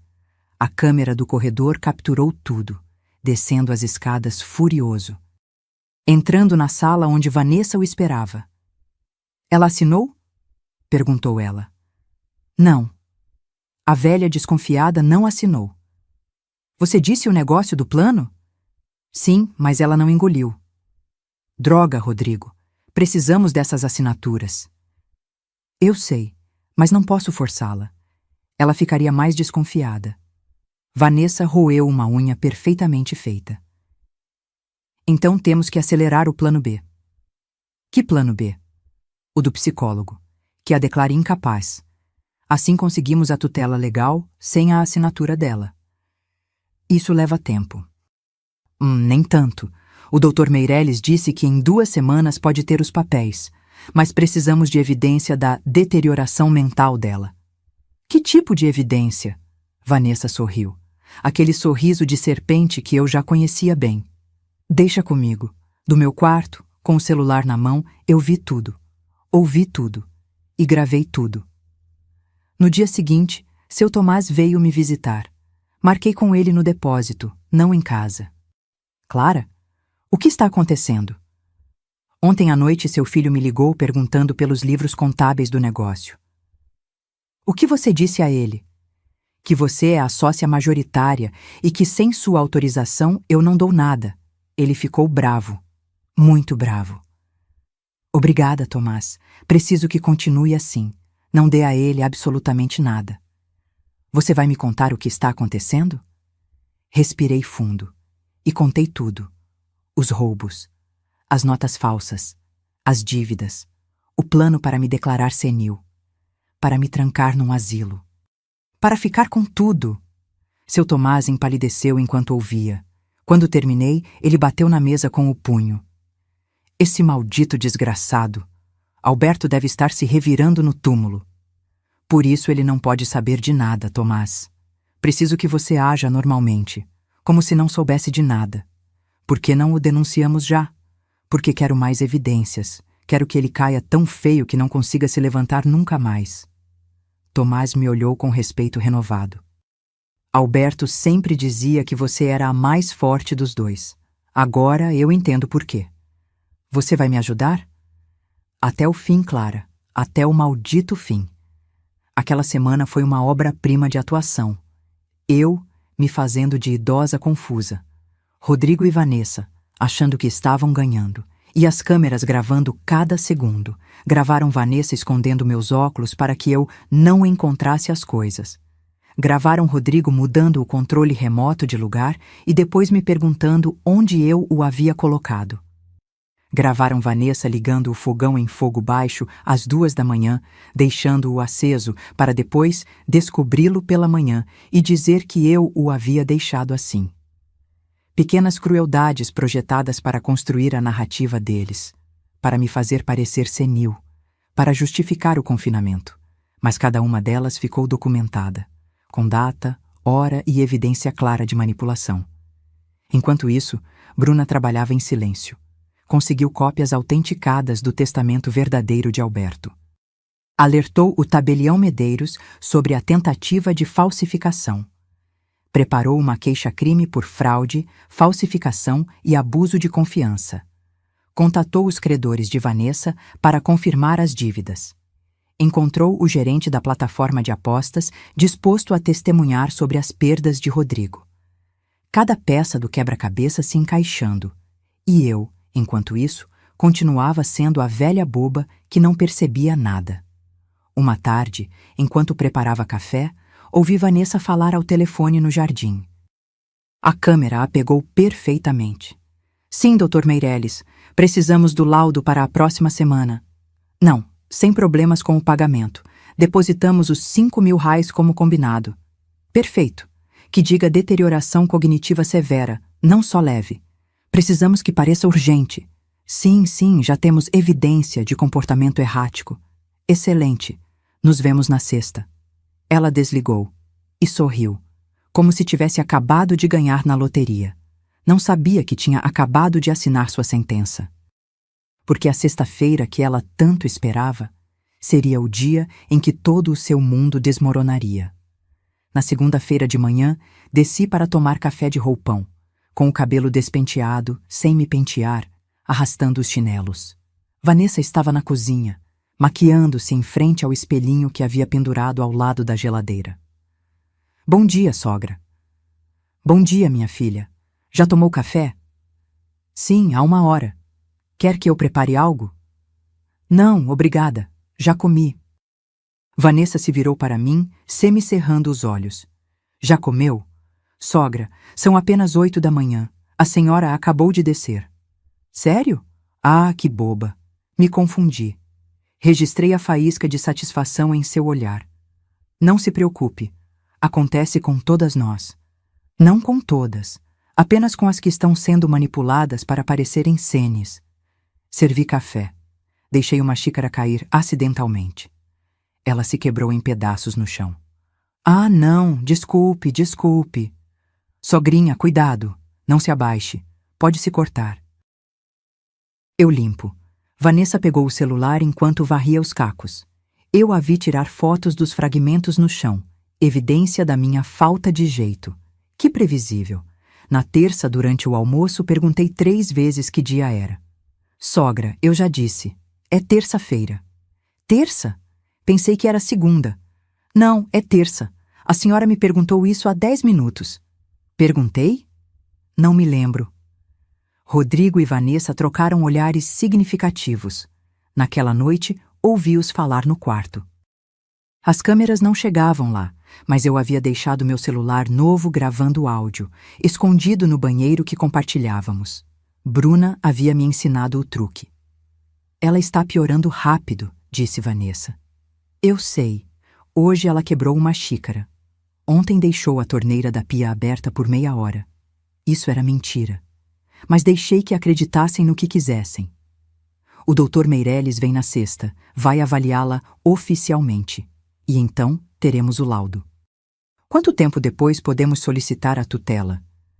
O advogado disse que em 2 semanas temos a audiência. E com o laudo médico, mais as declarações de comportamento errático, é quase certo que conseguimos. E ela pode brigar? Pode tentar. Mas se for declarada incapaz, a palavra dela não vale. Nós seremos seus tutores legais. Podemos fazer o que quisermos. Vender o prédio. Liquidar o negócio. Ficar com tudo. E ela num asilo bonito, bem cuidada, sem incomodar. Risadas. Risadas sobre meu futuro confinamento. Sobre roubarem minha liberdade, sobre destruírem tudo o que Alberto e eu construímos. Apertei o celular entre as mãos, contendo a raiva. Ainda não. Ainda não. Na quarta-feira, fiz algo que nunca pensei que faria. Eu me joguei no chão da sala, de propósito, calculadamente. Gritei como se tivesse caído. Rodrigo veio correndo da cozinha. Mãe, o que aconteceu? Eu escorreguei, não sei como. Machucou alguma coisa? Não, acho que não. Ele me ajudou a levantar. Fingi que estava com dificuldade. Mãe, você tem que ter mais cuidado. Desculpe, meu filho. O que você estava fazendo? Eu ia... Fiz uma pausa. Olhei ao redor, como se estivesse confusa. Não me lembro. Vi o brilho em seus olhos. Satisfação, horror. Uma mistura dos dois. Tudo bem, mãe. Vem, senta. Vou te trazer água. Naquela noite jantamos em silêncio. Vanessa me observava como uma cientista estudando um espécime. Sogra, como se sente? Bem, minha filha. Por quê? Por causa da queda de hoje. Que queda? A desta tarde, na sala. Eu caí? Rodrigo largou o garfo no prato. Mãe, você não se lembra que caiu? Ah, sim, já me lembrei. Desculpe. Mas não soou convincente. Fiz de propósito. Porque queria que pensassem que minha mente realmente estava falhando. Que era real. Que estavam ganhando. A quinta-feira foi o dia mais difícil, porque tive que dizer algo imperdoável. Desci para tomar café. Rodrigo estava à mesa, mexendo no celular. Olhei para ele. Semicerrei os olhos. Quem é você? Ele congelou. O quê? Quem é você? Por que está na minha casa? Mãe, sou eu. Rodrigo. Seu filho. Rodrigo? Não, não. Rodrigo é um menino. Você é um homem. Ele se levantou da cadeira, pálido. Mãe, você está brincando, certo? Manti o olhar vazio, distante. Eu não te conheço. Eu sou seu filho. Não grite. Você me assusta. Vanessa veio correndo de cima. O que está acontecendo? Ela não me reconhece. Disse que não sabe quem eu sou. Vanessa olhou direto nos meus olhos, e eu sustentei a atuação. Olhar perdido, confusão, medo. Sogra, é o Rodrigo. Seu filho. Não o reconhece? Meu filho? Meu filho é pequeno. Tem 7 anos. Rodrigo se deixou cair na cadeira, com as mãos na cabeça. Meu Deus, ela está pior do que eu pensava. Foi a atuação mais difícil da minha vida, porque tive que ver a dor em seu rosto e não desmoronar. Tive que fingir que não reconhecia o menino que pari, a quem amamentei, de quem cuidei quando teve catapora e não dormi por 3 noites seguidas. Mas eu fiz, porque precisava que acreditassem, completamente, sem dúvidas. Esperei 5 minutos, então pisquei, como se saísse de uma névoa. Rodrigo? Mãe, já me reconhece? Claro que sim, meu filho. Por que eu não te reconheceria? Porque há um momento você disse... O que eu disse? Que não sabia quem eu era. Não diga bobagens. Você é meu filho. Ele trocou olhares com Vanessa. Mãe, você está se sentindo bem? Sim, perfeitamente. Por que todo mundo me pergunta isso? Por nada. Por nada. Naquela tarde, enquanto eles achavam que eu dormia à sesta, ouvi-os ligar para o Dr. Meirelles. Doutor, precisamos adiantar a consulta. É urgente. Esta manhã ela não me reconheceu. Sim, sério. Pensou que eu era um estranho. Não. Durou uns minutos e depois voltou à normalidade. Mas não se lembrava do episódio. O senhor pode vir amanhã em vez de sexta? Perfeito. Às 3 da tarde. Esperamos o senhor aqui. Ele desligou. Imediatamente liguei para a Bruna do meu celular novo. Eles adiantaram a visita do médico falso. Amanhã às 3. Quer que eu vá? Não. Mas preciso que tenha tudo pronto. Por via das dúvidas. Tudo? Os documentos, as queixas, as evidências. Tudo. Tia, tem certeza? Podemos pará-los amanhã mesmo. Ainda não. Quero o laudo falso nas minhas mãos. É a peça final. É arriscado. Eu sei, mas confie em mim. Houve silêncio do outro lado. Está bem, tia, mas eu estarei do lado de fora da sua casa, no meu carro. Qualquer coisa, me liga e eu entro. Combinado. A sexta-feira chegou nublada. Céu cinzento, ar frio, ameaça de chuva. Como se o clima soubesse que algo importante estava para acontecer. Vesti-me com especial cuidado. Um suéter velho de Alberto que ainda guardava seu cheiro. Calças confortáveis, o cabelo preso sem muito cuidado. A imagem perfeita de uma idosa descuidada. Às 3 em ponto, a campainha tocou. Vanessa abriu a porta com um sorriso enorme. Doutor Meirelles, que prazer. Entre, entre.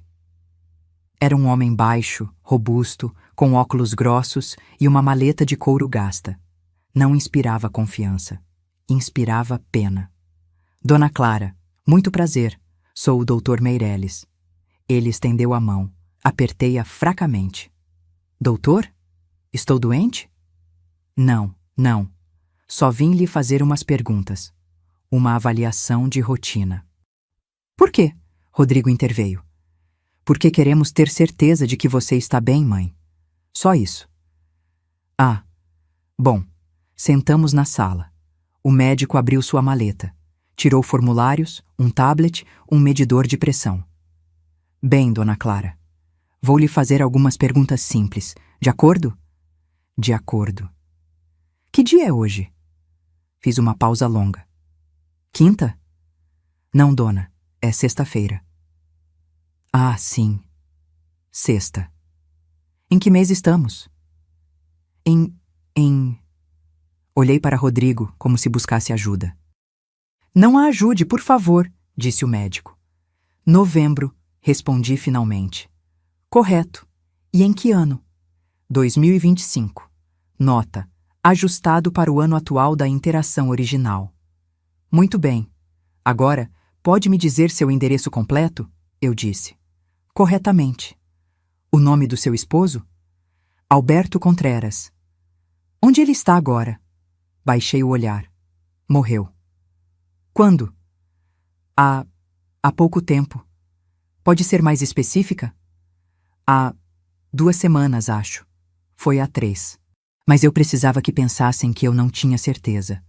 O médico tomou notas. Continuou com perguntas de memória, de orientação, de cálculo. Errei algumas deliberadamente. Acertei outras para manter a credibilidade. O equilíbrio perfeito entre lucidez e confusão. Agora, dona, vou lhe dizer 3 palavras. Quero que as memorize.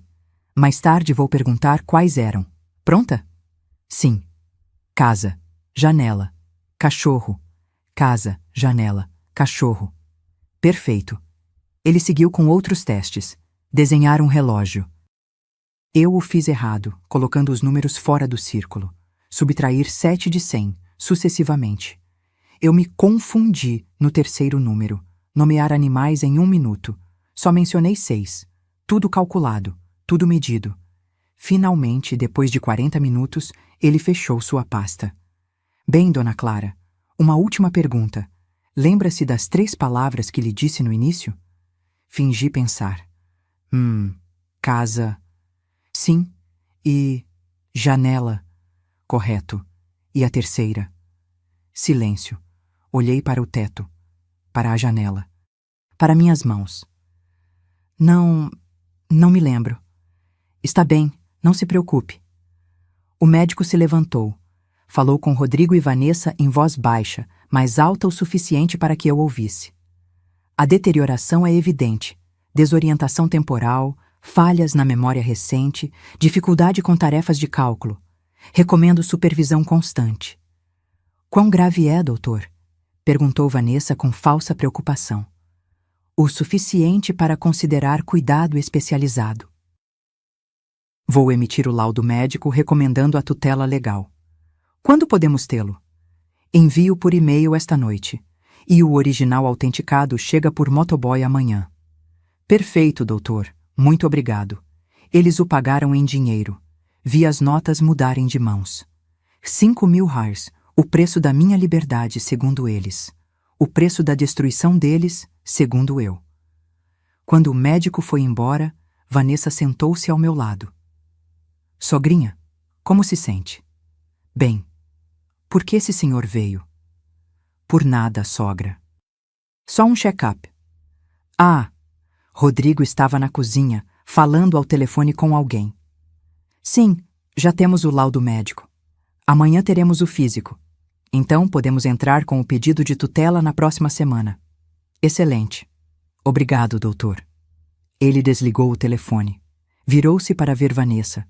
E eles sorriram, como 2 hienas olhando para sua presa ferida, sem saber que a presa estava há 3 semanas preparando a armadilha, e que eles estavam prestes a cair nela, porque na segunda-feira seria o dia em que todo o mundo deles desmoronaria, e eu estaria lá para ver.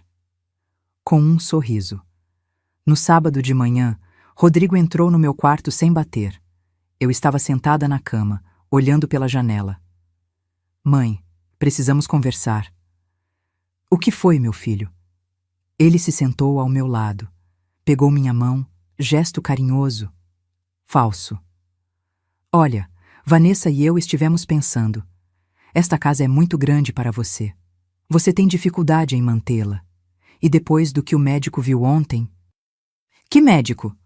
O que veio te examinar? Ah, sim. O que ele disse? Que você precisa de ajuda, mãe. Cuidado especializado. Estou doente? Não é isso. É que, na sua idade, é normal precisar de apoio. Na minha idade, 67 anos, como se eu fosse uma relíquia. Por isso encontramos um lugar perfeito para você. Uma residência em Santo Amaro. Tem jardins, atividades, enfermeiras 24 horas. Você vai ficar muito confortável. Você quer me colocar num asilo? Não é um asilo, mãe. É uma residência de luxo. Eu não quero ir. Mãe, não é uma decisão sua. Essa frase, essa maldita frase, não é uma decisão sua. Sobre a minha própria vida. O médico atestou que você precisa de tutela.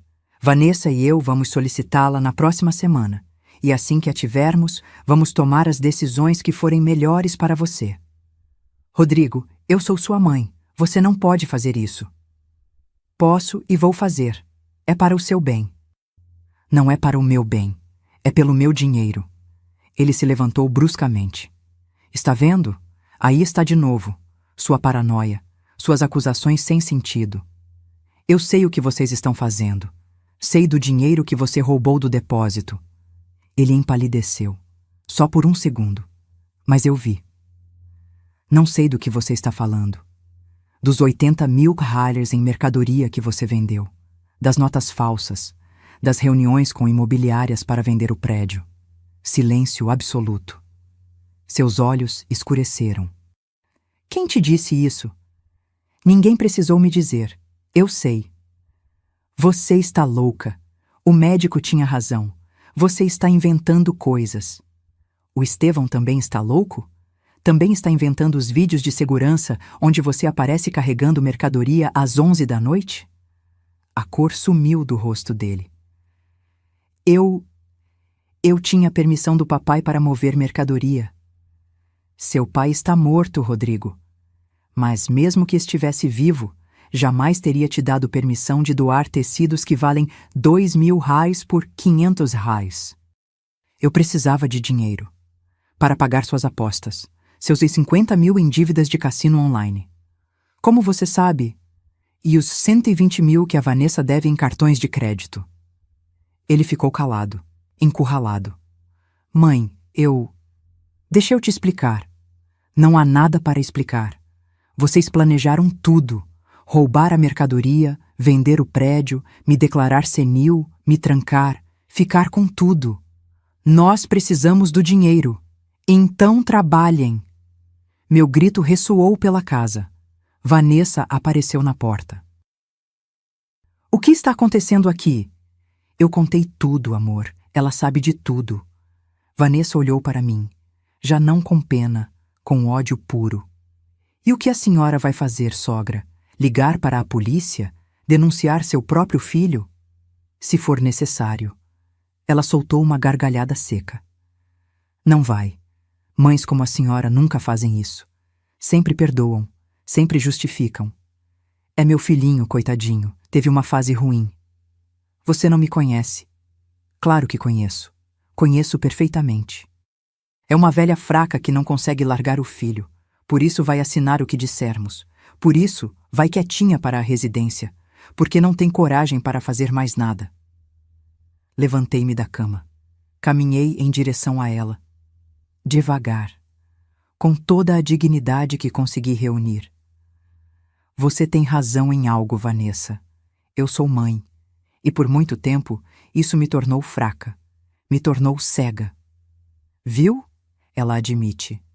Mas também sou a mulher que construiu um negócio do zero. Que levantou um império com as mãos cheias de calos. Que sobreviveu 40 anos num mercado brutal. E essa mulher não se deixa roubar por um par de parasitas. Vanessa deu um passo em minha direção. Ameaçadora. Cuidado com suas palavras, velha. Ou o quê? Vai me bater? Bate. As câmeras estão gravando. Ela congelou. Que câmeras? As 4 câmeras escondidas nesta casa, que gravaram cada mentira, cada manipulação, cada tentativa de me fazer parecer senil durante 3 semanas. Rodrigo entrou em pânico. Mãe, não tem câmeras. Você está inventando. Tirei meu celular do bolso do suéter.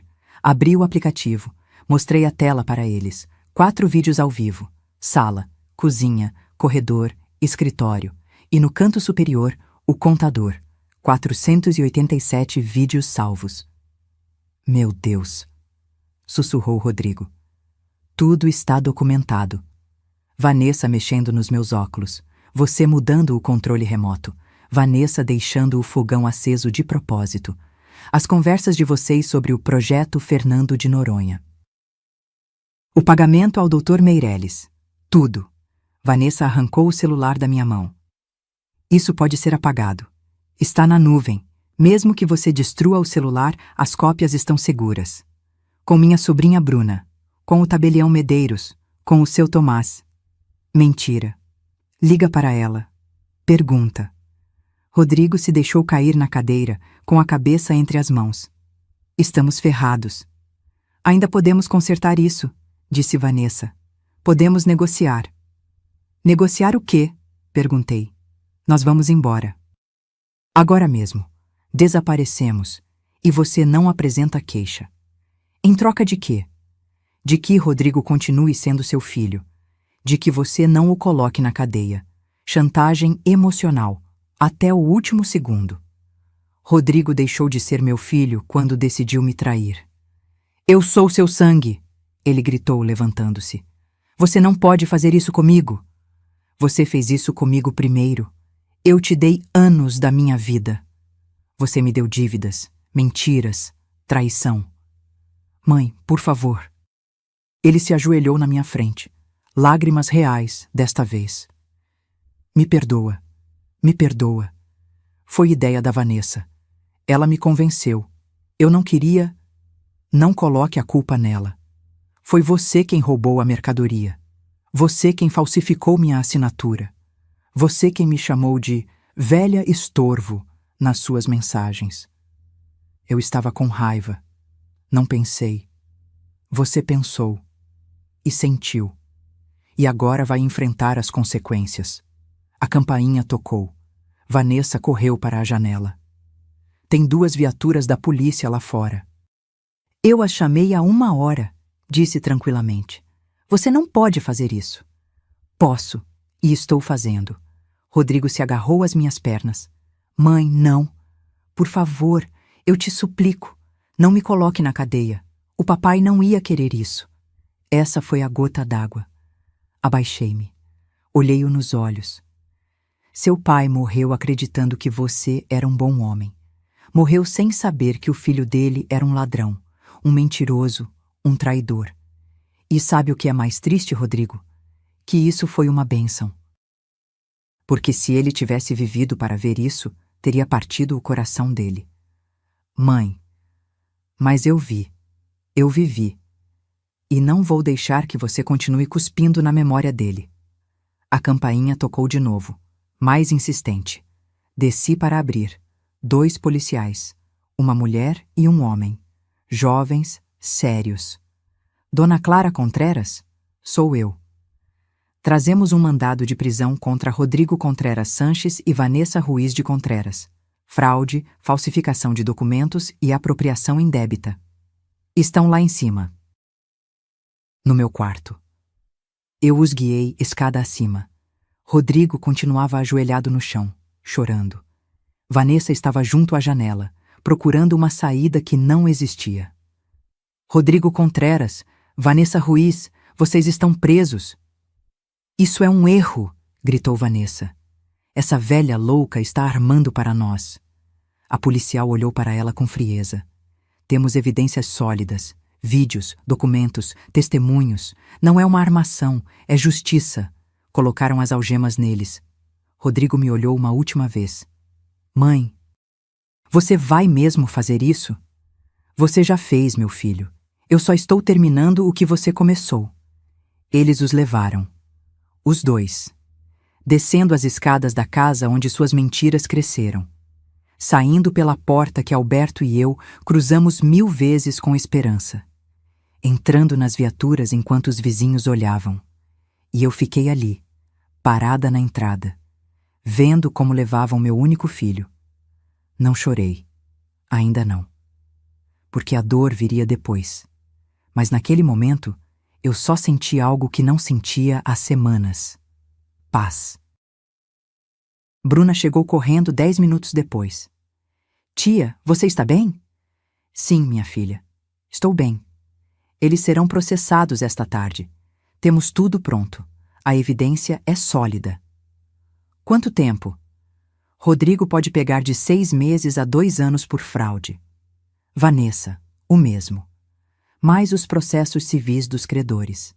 E o Dr. Meirelles já está sendo investigado pelo Conselho de Medicina. E o negócio? A salvo. O seu Tomás transferiu tudo para uma sociedade protegida em seu nome. Rodrigo não pode tocar em nada. E a casa? Também protegida. Troquei as fechaduras esta manhã. Aqui estão as chaves novas. Peguei as chaves, pesadas, frias, minhas. Obrigada, Bruna. Não, tia, obrigada a você, por ser tão corajosa. Não me sinto corajosa. Mas você é. Naquela noite, sentei-me no escritório de Alberto, na cadeira dele, olhando seus livros, suas amostras de tecido, suas fotografias. Encontrei uma carta, escondida em seu diário, com meu nome. A letra de Alberto, trêmula, mas clara. Abri com mãos trêmulas. Minha Clarinha querida, se você está lendo isto, é porque eu já me fui. E se encontrou esta carta, é porque precisa dela. Eu conhecia nosso filho melhor do que você pensa. Sei que ele é fraco, sei que é egoísta, sei que ele não tem o que é preciso para cuidar do que construímos. Por isso deixei cláusulas no testamento. Se Rodrigo te trair, se tentar tirar o que é seu, ele perde automaticamente sua herança. Tudo fica para você. E se você está lendo isto, provavelmente já aconteceu. Provavelmente ele te traiu. Perdoe-me por não ter sido mais duro com ele, por tê-lo mimado tanto. Pensei que o amor o mudaria. Mas alguns filhos nascem para partir corações. Não se sinta culpada por não defendê-lo. Não se sinta culpada por escolher a si mesma. Você merece. Você é a mulher mais forte que conheço. E sei que você vai ficar bem. Sempre te amarei. Alberto. As lágrimas que não derramei durante a prisão saíram agora, em torrentes. Em soluços, chorei por Alberto. Pelo filho que perdemos. Pelos anos de esforço desperdiçados. Pela família que poderia ter sido e nunca foi.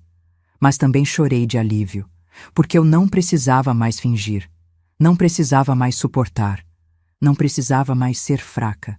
Eu estava livre, finalmente, dolorosamente, mas livre. E essa liberdade valia cada lágrima derramada. 3 meses depois.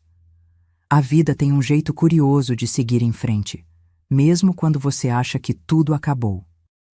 Rodrigo foi sentenciado a 8 meses de prisão por fraude e falsificação de documentos. Vanessa pegou 6 meses. Ambos, além disso, enfrentavam processos civis de seus credores por quase R$200 mil. O Dr. Meirelles perdeu definitivamente seu registro médico e enfrentava acusações criminais por falsificação de laudos. Eu recuperei cada centavo roubado do depósito. Seu Tomás e Estevão me ajudaram a rastrear cada peça vendida ilegalmente. Algumas recuperamos, outras demos como perdidas. Mas o negócio sobreviveu. Mais que isso, floresceu. Numa terça-feira de manhã, em fevereiro, abri as portas da Escola de Ofícios Têxteis Alberto Contreras, um espaço no térreo do prédio do depósito. Salas amplas, máquinas de costura industriais, bastidores de bordado, mesas de corte e 25 jovens de 18 a 30 anos, a maioria mulheres, algumas mães solteiras, outros rapazes de bairros difíceis, todos com a mesma vontade de aprender um ofício digno. Bom dia, disse em frente a todos, com o coração batendo forte. Meu nome é Clara Contreras e, junto com meu esposo Alberto, construímos este negócio há 40 anos, do zero. Hoje, vamos ensinar a vocês tudo o que sabemos.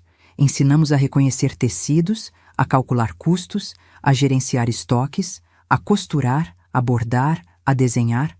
Mas, acima de tudo, ensinamos a se valorizarem, a não se deixarem pisar, a construir com suas próprias mãos. Seu Tomás se tornou sócio oficial. O filho mais novo dele, David, um estilista recém-formado com ideias frescas e talento genuíno, juntou-se também. Entre os três, modernizamos o negócio sem perder sua essência. Criamos um site, redes sociais, catálogos digitais. As vendas aumentaram 30% em 2 meses. Alberto estaria orgulhoso. Uma tarde, enquanto revisava números no escritório, meu celular tocou. Número desconhecido. Alô? Dona Clara Contreras?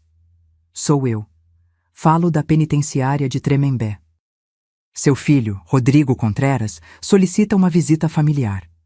Meu coração parou por um segundo. Quando? Neste sábado, às 10 da manhã. A senhora aceita a visita? Fechei os olhos, respirei fundo. Sim, aceito. O sábado amanheceu ensolarado, frio, mas com aquele sol de inverno que aquece apenas o suficiente. Vesti-me com cuidado, um suéter cor creme, calça jeans, o colar de prata que Alberto me deu em nosso 25º aniversário. Bruna se ofereceu para me acompanhar. Eu disse que não. Isso era algo que eu tinha que fazer sozinha. O presídio era em Tremembé, um prédio cinza, cercado de grades, com guardas em cada esquina. Passei por 3 filtros de segurança: revisão de bolsa, detector de metais, revista.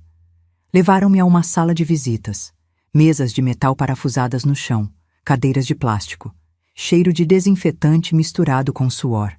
Esperei 15 minutos, então o vi entrar. Rodrigo. Mas não o Rodrigo que eu conhecia. Este homem estava mais magro, pálido, com olheiras profundas e o cabelo mal cuidado. Vestia o uniforme bege de detento. Sentou-se na minha frente. Nos olhamos em silêncio por 1 minuto inteiro. Obrigado por vir, mãe. Como você está? Sobrevivendo. Silêncio outra vez. E a Vanessa? Perguntei. Está na penitenciária feminina da capital. Não tivemos contato. E você? Eu... Sua voz falhou. Eu tenho muito tempo para pensar aqui dentro. E o que você pensou? Que eu fui o filho mais idiota do mundo. Uma lágrima rolou por sua bochecha. Mãe, não espero que me perdoe.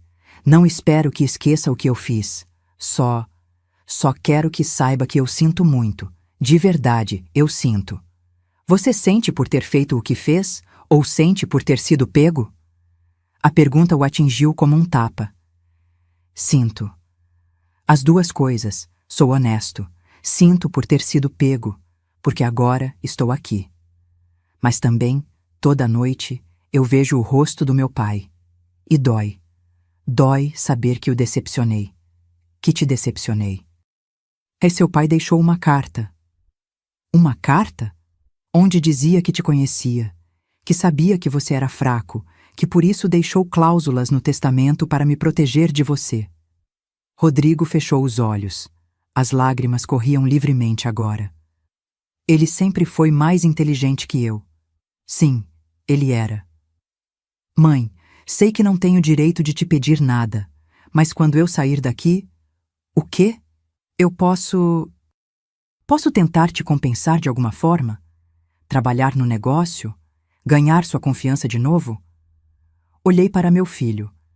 Para aquele homem de 42 anos que continuava sendo, em muitos aspectos, um menino assustado. Rodrigo, confiança não se dá de presente. Se conquista, com tempo, com ações, com provas. Eu sei. Quando você sair, se quiser trabalhar, terá que começar de baixo. Nada de escritório, nada de administração. Depósito, carregar peso, limpeza. O que for preciso. Eu farei. O que for. E terá que pagar cada centavo que roubou. Com seu trabalho, sem desculpas. De acordo.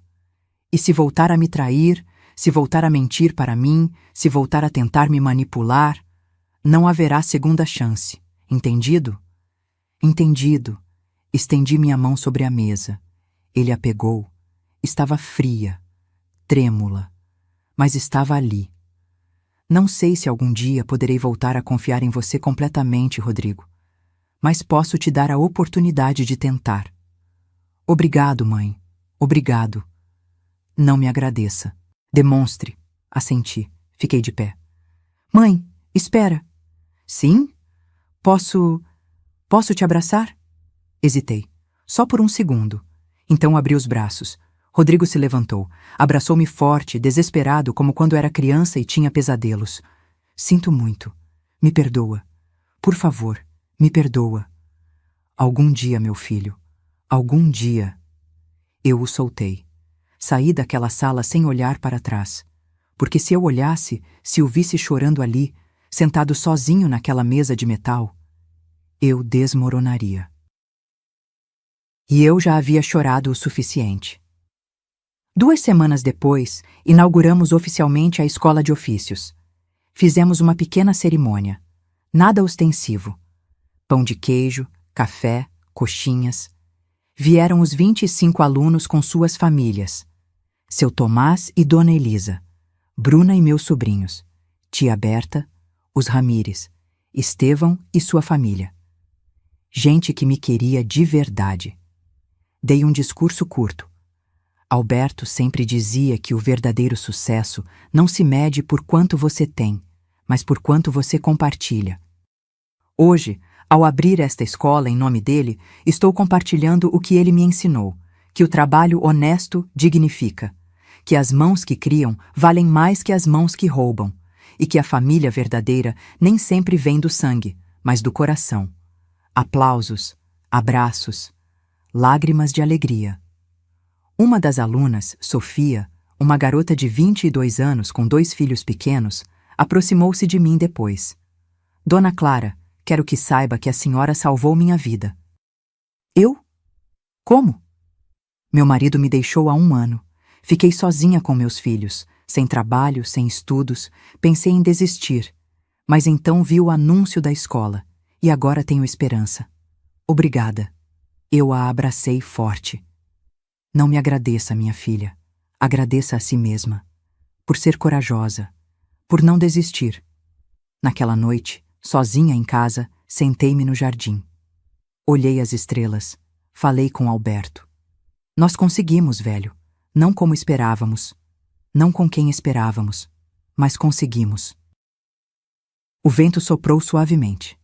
E juro que ouvi sua voz naquele vento. Eu sempre tive fé em você, Clarinha. Sempre. Sorri, um sorriso real. De paz, de encerramento.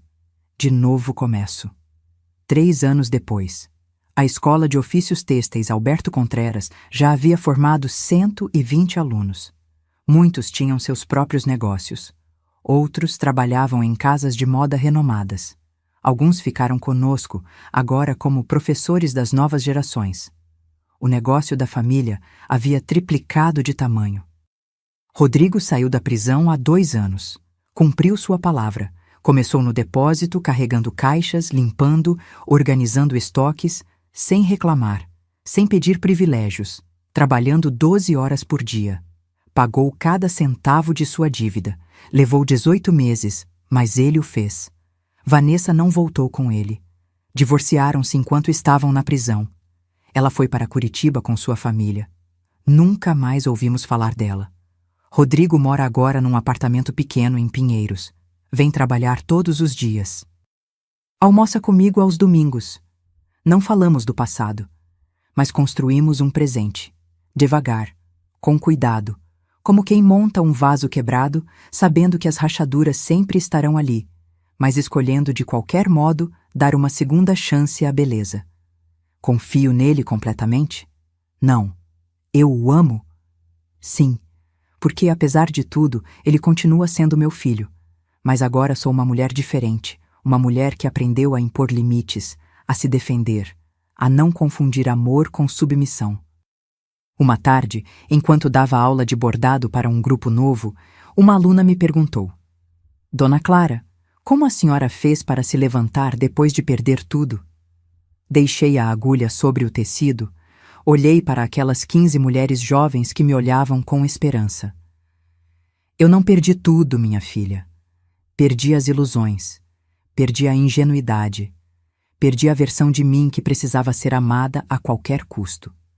Mas ganhei algo muito mais valioso. Eu ganhei a mim mesma. Silêncio reflexivo. E isso, continuei, ninguém pode tirar de mim, nem a traição, nem o tempo, nem a solidão.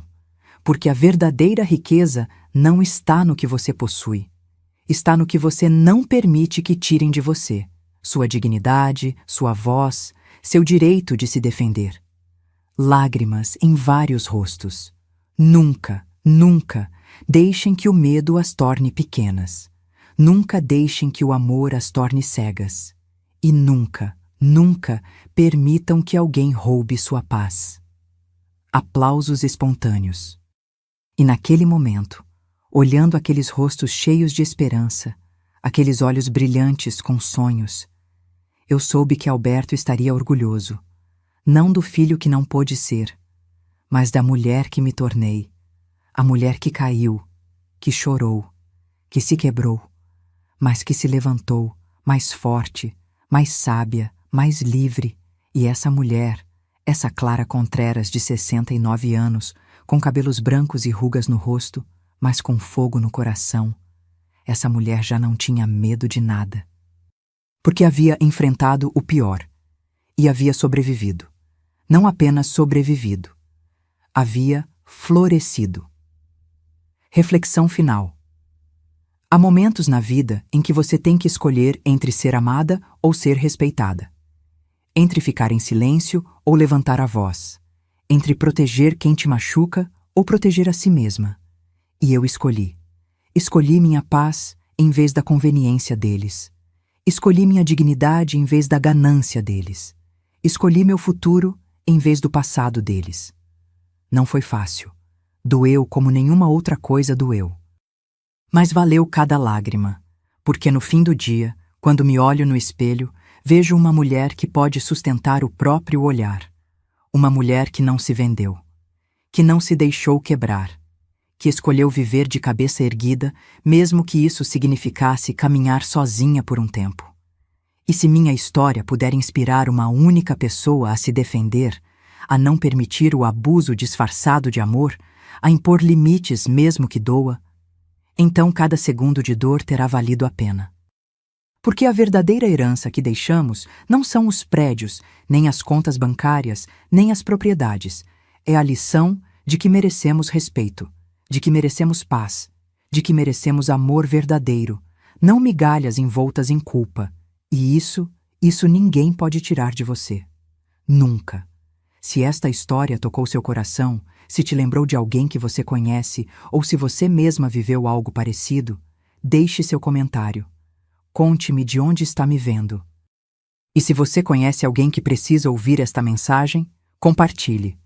Curta, inscreva-se e vamos continuar compartilhando histórias de vida que nos lembrem que nunca, nunca é tarde para nos defendermos.